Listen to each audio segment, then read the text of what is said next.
देखो बेटा, आज हम करेंगे हिल्बर्ट ट्रांसफॉर्मेशन। हिल्बर्ट ट्रांसफॉर्मेशन में क्या है?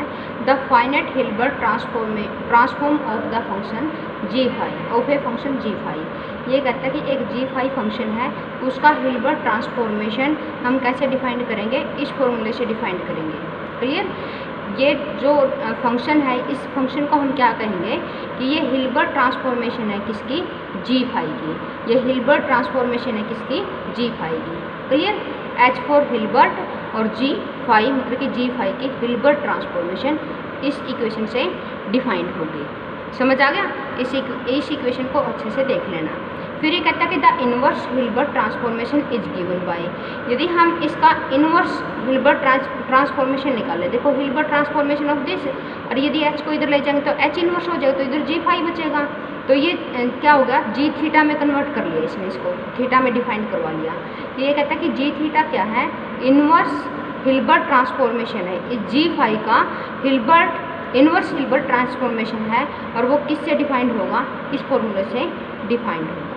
समझ आ गया? देखो इसमें डिफरेंस है। यहाँ पे जी साइन थीटा है, यहाँ पे साइन फाई है, यहाँ पे कोस थीटा कोस फाई है, यहाँ पे कोस फाई कोस थीटा, यानी थीटा है वो फाई में कन्वर्ट और जो फाई था वो थीटा में कन्वर्ट। क्लियर?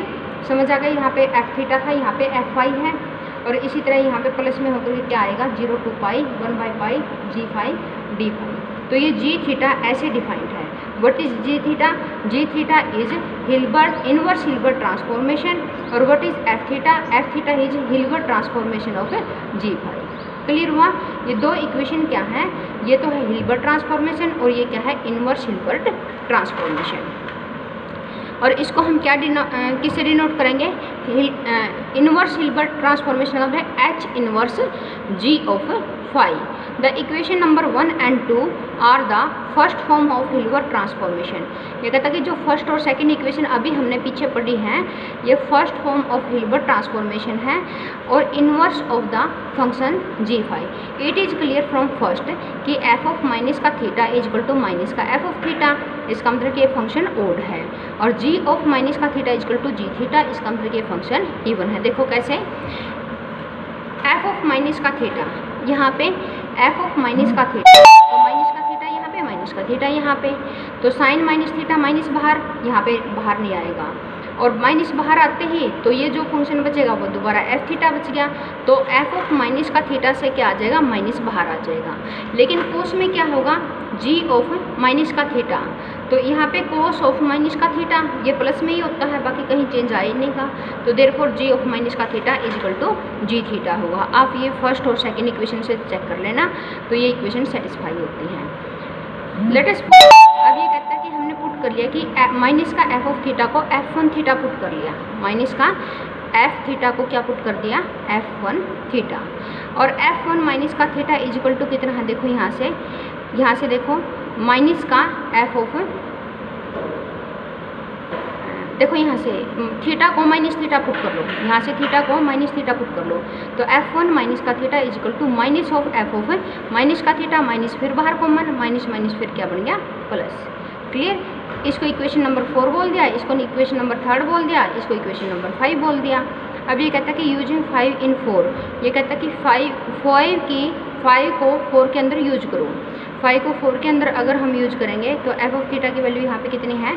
f1 माइनस का थीटा, तो एफ थीटा की वैल्यू यहाँ पे पुट कर दो, तो माइनस का f1 माइनस का थीटा। क्लियर हुआ? और हम यहाँ से क्या ले सकते हैं? f1 माइनस का थीटा, माइनस को उधर ले जाओ तो माइनस का f1 theta, and put integration 1/पाई 0 to pi g5 d5 is equal to c। इस वाले इंटीग्रेशन की वैल्यू क्या पुट कर ले? c, एक कांस्टेंट वैल्यू यहाँ से। समझ आ गया? ये इंटीग्रेशन प्लस का कांस्टेंट लेते हैं, तो इसको हमने कांस्टेंट वैल्यू कांस्टेंट क्यों ली? क्योंकि यदि हम g5 का फाई के रिस्पेक्ट में इंटीग्रेशन करेंगे और फाई की वैल्यू क्या है? 0 to पाई, यानी लिमिट पुट करने के बाद तो ये कांस्टेंट ही बनेगा ना, क्योंकि डेफिनेट इंटीग्रल है, तो डेफिनेट इंटीग्रल की वैल्यू क्या आ जाएगी? कोई ना कोई कांस्टेंट आ जाएगी, वेरिएबल में तो आ ही नहीं गई, तो देयरफॉर दिस इज कांस्टेंट हमने c मान लिया, कि मान लिया कि लिमिट वगैरह पुट होने के बाद इसकी वैल्यू c आती है। अब and g1 theta is equal to, g1 theta कितना हो जाएगा? एंड जी पुट कर लिया, ये भी g1 theta is equal to क्या हो जाएगा? g थीटा माइनस का c, so that. Clear? g1 theta को क्या ले लिया? जी थीटा माइनस का सी का मतलब ये जो ये वाली वैल्यू दी है constant. Clear. Show that G1 minus का थीटा, यहाँ पे माइनस का थीटा पुट करो तो यहाँ पे माइनस का थीटा, जी माइनस का थीटा जी थीटा माइनस का सी। क्लियर। अब जी थीटा माइनस का सी दोबारा क्या हो गया G1 थीटा। तो इसका मतलब कि जो G1 माइनस का थीटा था ये हमने निकाल लिया, G1 माइनस का थीटा था वो किसके इक्वल आ गया G1 थीटा के इक्वल। अब हम इसकी वैल्यू फाइंड आउट करेंगे। G1 थीटा क्या है बेटा, जी थीटा माइनस का सी है ना। देखो यहाँ से G1 थीटा इक्वल टू कितना है जी थीटा माइनस का सी। ये वैल्यू यहाँ पे पुट कर दो। क्लियर। अब इसका इंटीग्रेशन करो, इंटीग्रेशन अलग अलग हो जाएगा। यहाँ पे इसका इंटीग्रेशन और यहाँ पे सी डिवाइड बाई पाई और यहाँ पे इसका इंटीग्रेशन बनेगा थीटा 0 to पाई, यानी पाई से पाई कैंसिल हो गया माइनस का सी। और what is this is also C, ये सी माइनस का सी, आंसर इज 0। तो integration G1 theta D theta is equal to 0। तो इसका इंटीग्रेशन की वैल्यू कितनी आ गई बेटा 0 आ गई। अब यहाँ से देखो, अब ये कहता है कि कंसीडर कर लिया ये बड़ा फंक्शन, इस फंक्शन को कंसीडर करके चलते हैं। G1 की वैल्यू क्या है G5 डिवाइडेड माइनस का G5 माइनस का C है। G1 की वैल्यू यहाँ से देखो, G1 की वैल्यू जी थीटा माइनस का C, तो जी थीटा माइनस का C ले लीजिए G1 की वैल्यू। अब हमने इसको मल्टीप्लाई जी थीटा से यहाँ पे करके G5 से करके यहाँ पे लिख लिया, यानी इंटीग्रेशन अलग अलग कर दिया, दो टर्मों में बंट गया। अब यहाँ पे डेफिनेट इंटीग्रल है, ये +2 वाले मेथड से इसकी वैल्यू कितनी आ जाएगी 0 आ जाएगी। इस इंटीग्रल की वैल्यू कितनी आ जाएगी 0। ठीक है। वैसे ये मैंने करके देखा था, काफ़ी लॉन्ग प्रोसेसिंग है इसकी, आप बस यहाँ पे लर्न कर लेना। ठीक है कि इसके इंटीग्रेशन की वैल्यू कितनी आ जाएगी 0। काफ़ी लॉन्ग इंटीग्रेशन है इसका, इतनी हमें ज़रूरत नहीं होती कि थ्योरम है ये। ठीक है।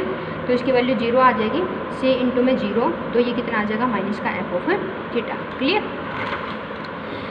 अब यहाँ पे कितना आ जाएगा, इसका मतलब क्या हुआ, इसका मतलब ये हुआ कि ये माइनस का f ऑफ थीटा बच गया। माइनस का f ऑफ थीटा देखो यहाँ से किसके इक्वल था बेटा, माइनस का f of theta f1 theta के था ना यहाँ से। तो ये वैल्यू हम यहाँ पे पुट कर देंगे, minus f of theta equal to f1 theta. तो इसका मतलब कि दिस इज f1 थीटा हो गया। अब ये कहता है कि अब 9th इक्वेशन की लेफ्ट हैंड साइड में, 9th इक्वेशन की लेफ्ट हैंड साइड में हम थीटा को क्या पुट करेंगे 1/2 थीटा माइनस का फाई प्लस का 1/2 थीटा प्लस का फाई। ऐसा क्यों पुट करेंगे, क्योंकि इसको सोल्व करना बेटा 1/2 कॉमन, थीटा माइनस का फाई प्लस का थीटा प्लस का फाई, फाई से फाई कैंसिल, 2 थीटा, थीटा से 2 कैंसिल और 2 से 2 कैंसिल और थीटा ही तो बचेगा। तो थीटा को हम ऐसे भी लिख सकते हैं। तो f1 थीटा की लेफ्ट हैंड साइड में जो थी यहाँ पे साइन ये वाली वैल्यू, ठीक है, थीटा को हमने उस मेथड से हमने यहाँ पे थीटा को चेंज करना है। क्लियर। इसकी लेफ्ट हैंड साइड को बोला, लेफ्ट हैंड साइड तो यही है, तो यहाँ पे साइन और कोस और यहाँ पे कोस फाई वगैरह में जो भी हैं, हमने इस मेथड को हमने क्या कर दिया, इस मेथड से हमने क्या कर दिया, इसके एंगल चेंज कर दिया। जहाँ पे फाई की वैल्यू ये है और थीटा की वैल्यू हमने चेंज कर दी। फिर हमने क्या फॉर्मूला लगाया, साइन ए प्लस का बी का, साइन ए कोस बी, कोस ए साइन बी, नीचे कोस ए प्लस का बी का, कोस ए कोस बी माइनस का साइन ए साइन बी। क्लियर। यहाँ पे भी कोस ए प्लस का बी का, कोस ए कोस बी माइनस का साइन ए साइन बी, लेकिन माइनस पहले ही है तो देखो यहाँ पे प्लस और ये माइनस हो जाएगा। क्लियर हुआ। अब ये कुछ टर्म में आपस में क्या हो जाएंगे, कैंसिल हो जाएंगे। कैंसिल होने के बाद देखो ध्यान से, कैंसिल होने के बाद कुछ टर्म में कैंसिल होने के बाद यहाँ पे पहुँच जाओगे आप। क्लियर। अब उसके बाद ये देखो क्या ये सेम चीज़ है, बिल्कुल सेम चीज़ है, तो देयरफॉर ये ऐड हो जाएंगी, ऊपर ये आ गया, यहाँ पे G1 फाई हो गया। अब इसके इस टर्म के नीचे अलग से डिवाइड कर दो, इस टर्म के नीचे अलग से डिवाइड कर दो, तो देखो यहाँ पे क्या कैंसिल होगा, यहाँ पे ये साइन ये वाला कैंसिल हो जाएगा, तो कोस बाय साइन तो कोट बन गया। यहाँ पे भी क्या कैंसिल होगा, साइन वाला कैंसिल हो जाएगा, तो कोस बाय साइन यहाँ पे भी कोट बनेगा, G1 फाई डी फाई, और 1 बाय यहाँ पे जो 2 था वो बाहर आ जाएगा, 1/2 पाई हो गया।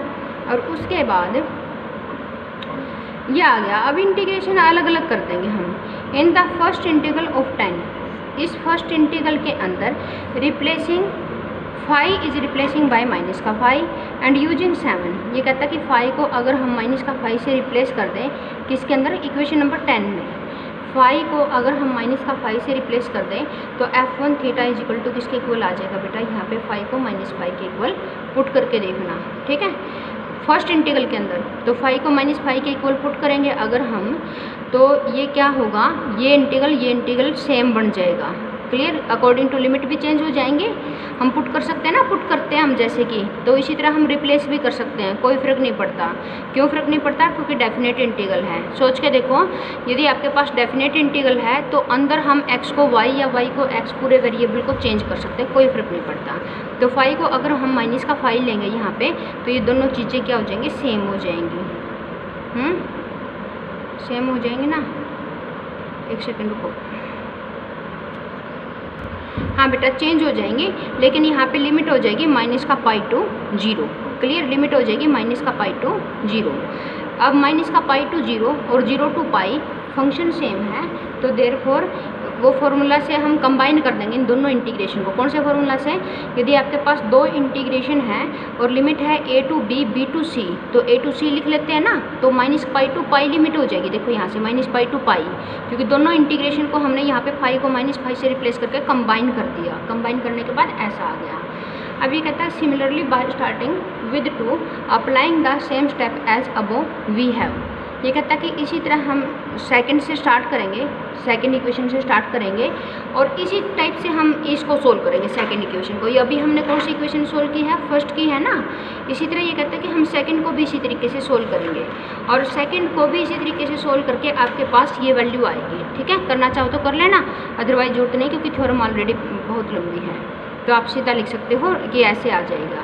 रिप्लेसिंग फाई को हम माइनस का फाई से रिप्लेस करेंगे सेकंड इंटीग्रल में, क्योंकि फाई को माइनस फाई से रिप्लेस करेंगे सेकंड इंटीग्रल में, वही बात फिर बनेगी कि माइनस का पाई टू 0, 0 टू पाई, तो minus pi to pi combine हो जाएगा इंटीग्रेशन, तो ये वैल्यू आ जाएगी इक्वेशन नंबर 13। अब ये कहता है कि जो ये इक्वेशन नंबर 11 आई है, ये वाली आई है, और जो ये इक्वेशन नंबर 13 आई है, the equation 11 and 13 give the second form of finite Hilbert transformation.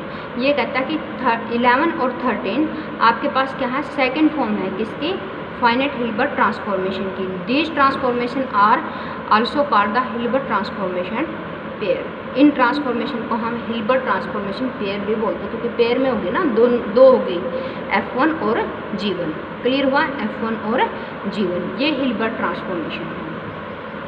समझ आ गया? उसके बाद है third form of Hilbert transformation. अब उसके बाद देखो third form of Hilbert transformation में क्या है बेटा? ये कहता है कि फ्रॉम द इक्वेशन नंबर 10, ये रही इक्वेशन नंबर 10, ये रही यहाँ पे। ये कहता है कि from the equation number 10 we have F1 theta. F1 theta की वैल्यू ये आई है ना, ये देखो दो इंटीग्रेशन में। अब इन दोनों इंटीग्रेशन के साथ क्या ऐड कर दिया बेटा? ये वाली चीज़ें हैं, देखो क्या है ये। इसमें देखो 2 से 2 कैंसिल हो गया, तो 1/पाई हो गया ना, और यहाँ पे भी 1/पाई है, और सेम टर्म में है, देखो ध्यान से। तो इसका मतलब कि यही सेम टर्म तो ऐड की गई है और सेम टर्म माइनस की गई है। बस इस टर्म में आपको थोड़ा सा अलग इसलिए दिखाई दे रहा है क्योंकि 2 से मल्टीप्लाई 2 से डिवाइड किया गया है, अदरवाइज सेम टर्म ऐड कर दी, सेम टर्म माइनस कर दी।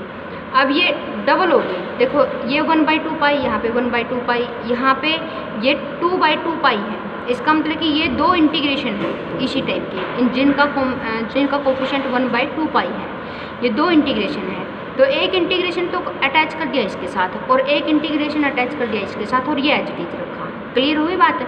ये दो इंटीग्रेशन थे, एक तो इसके साथ ऐड कर दिया, एक इसके साथ ऐड कर दिया। 1/2 पाई कॉमन आ गया यहाँ से, 1/2 पाई कॉमन था तो कॉमन ले लिया। अब ये इसके साथ अटैच होगा, G1 फाई यदि हम अटैच करेंगे इसके साथ, प्लस का करेंगे G1 फाई, तो G1 फाई तो कॉमन आ जाएगा, तो यहाँ पे तो बचेगा 1 और यहाँ पे बच जाएगा 4। क्लियर हुआ? इसी तरह इसमें, सॉरी ये यहाँ पे लिख रखा है, ये यहाँ पे लिख रखा है, समझ आ गया? इसी तरह दूसरे इंटीग्रेशन में तो G1 फाई बाहर कॉमन और यहाँ पे 1 + का 4 2। क्लियर हुआ इतना?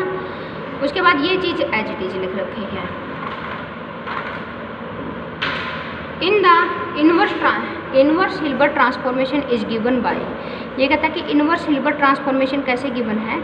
G1 थीटा = 1/पाई, अभी निकाला था हमने, ठीक है, वही चीज़ सेम पीछे से देख लेना इक्वेशन नंबर 2 से। ये कहता है कि यदि हम यहाँ पे x को क्या पुट कर दें? कोस थीटा, और y को क्या कर दें? साइन फाई, तो f of theta by sine theta की वैल्यू क्या आएगी? थीटा की वैल्यू देखो यहाँ से क्या आएगी? कोस इनवर्स, तो f यहाँ पे थीटा की जगह पे कोस इनवर्स x, और साइन थीटा कैसे निकाल लेंगे? कोस थीटा की हेल्प से 1 - x² का √2। क्लियर? और ये फंक्शन x का बनता है, इसको हमने सपोज कर लिया क्या है? px है। क्लियर।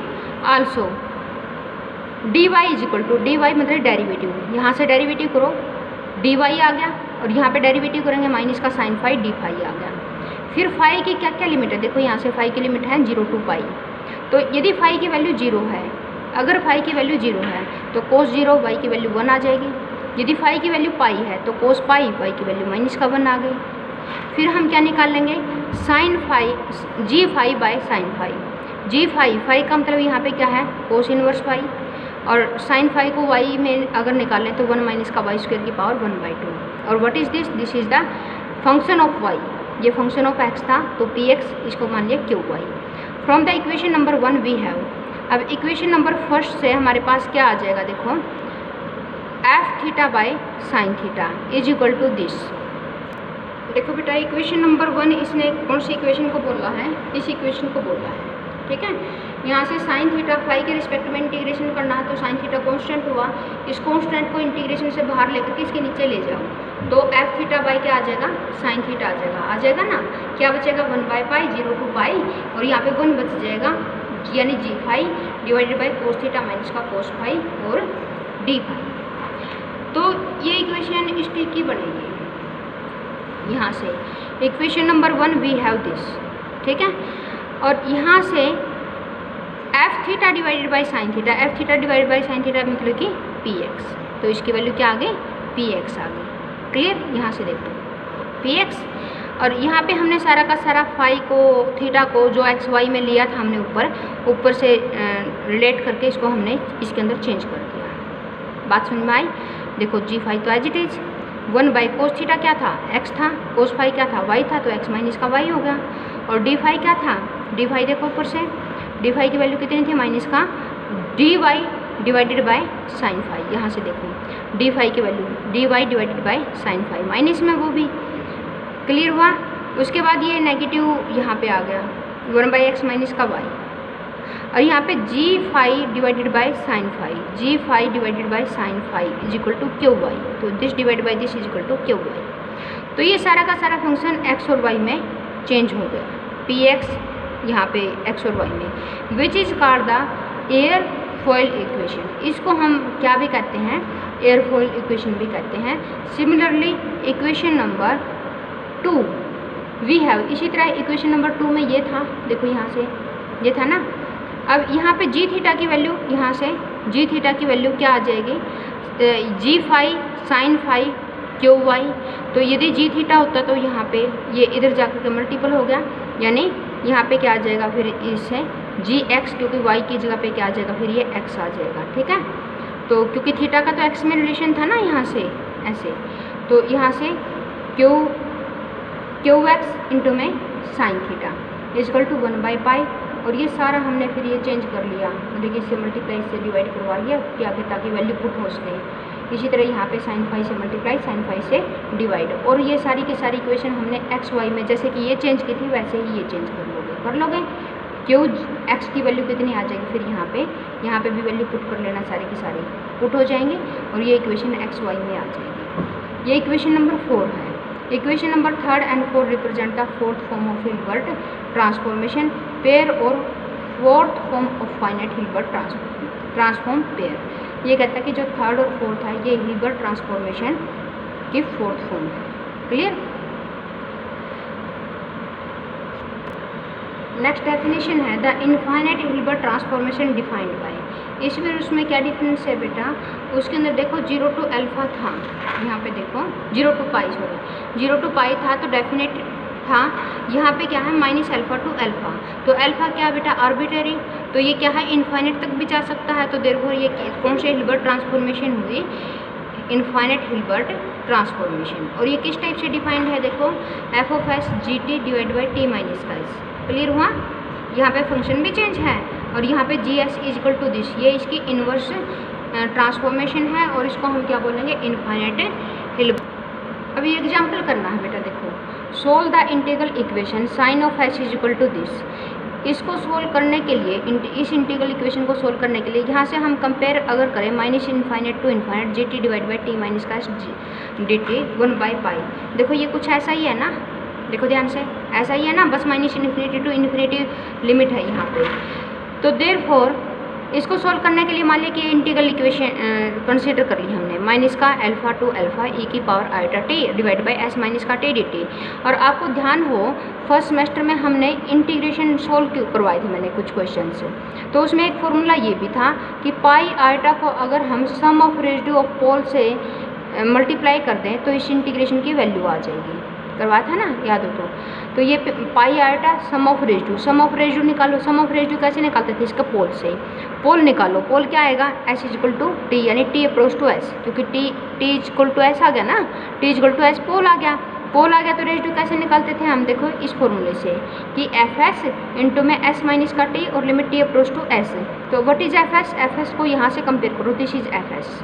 तो ये एफ एस की वैल्यू पुट हो गई और एस माइनस का टी इससे कैंसिल हो गया, तो ई की पावर आइटा टी और टी अप्रोच टू एस, यहाँ पे एस यूज हो जाएगा। तो ई की पावर आइटा एस इसका रेशियो हो गया, ई की पावर आइटा एस को हम आइलर फार्मूला से ऐसे लिख सकते हैं। बात क्लियर। ई की पावर आइटा टी को भी हमने ऐसे लिख लिया। अब हम यहाँ से ये चीज़ आ गई, comparing the real and imaginary part on both side. अब यहाँ पे रियल और इमेजिनरी पार्ट को कंपेयर करो। देखो बेटा यहाँ पे ये आ गया, तो ये कहता है कि यदि हम अल्फ़ा को माइनस इन्फिनिटी पे या माइनस इन्फिनिटी टू इन्फिनिटी लेके जाएं तो भी वैल्यू क्या आएगी, यही आएगी। समझ आ गई बात, क्योंकि यहाँ पे अल्फ़ा का कोई रोल नहीं है, तो देयरफॉर इस अल्फ़ा को हम minus infinity to infinity change कर सकते हैं। बात क्लियर, क्योंकि अल्फ़ा तो कहीं तक भी जा सकता है ना, तो माइनस इन्फिनिटी टू इन्फिनिटी 1/π, तो इसके अकॉर्डिंग ये वाली वैल्यू आ जाएगी। अब यहाँ पे रियल और इमेजिनरी पार्ट यदि आप अलग अलग कंपेयर करोगे तो इसका इमेजिनरी पार्ट से तो आ जाएगी साइन की वैल्यू, नहीं रियल पार्ट से, इसके रियल पार्ट से तो आ जाएगी साइन की वैल्यू और इसके इमेजिनरी पार्ट से आ जाएगी कोस की वैल्यू। बात समझ में आ गई। अब यहाँ से इस सेकंड को और इस फर्स्ट को कंपेयर करना, देखो जी टी है, जी टी की जगह पे कोस टी है, एस माइनस का टी है, यहाँ पे टी माइनस का एस है, तो माइनस कॉमन ले लो तो टी माइनस का एस हो जाएगा। माइनस कॉमन लेने के बाद ये माइनस से माइनस कैंसिल हो जाएगा, साइन है इधर भी साइन है, तो कहाँ चेंजेस है, मतलब जी टी जो फंक्शन है, जो अननोन फंक्शन था हमारा, उसकी जगह पे कोस टी आ गया, तो इसका सोल्यूशन क्या आएगा, कोस टी। क्लियर हो गया, इसका सोल्यूशन क्या हो जाएगा, कोस टी। जी टी की जगह पे क्या है यहाँ पे कोस, तो therefore G T equal to cos T which is the required solution.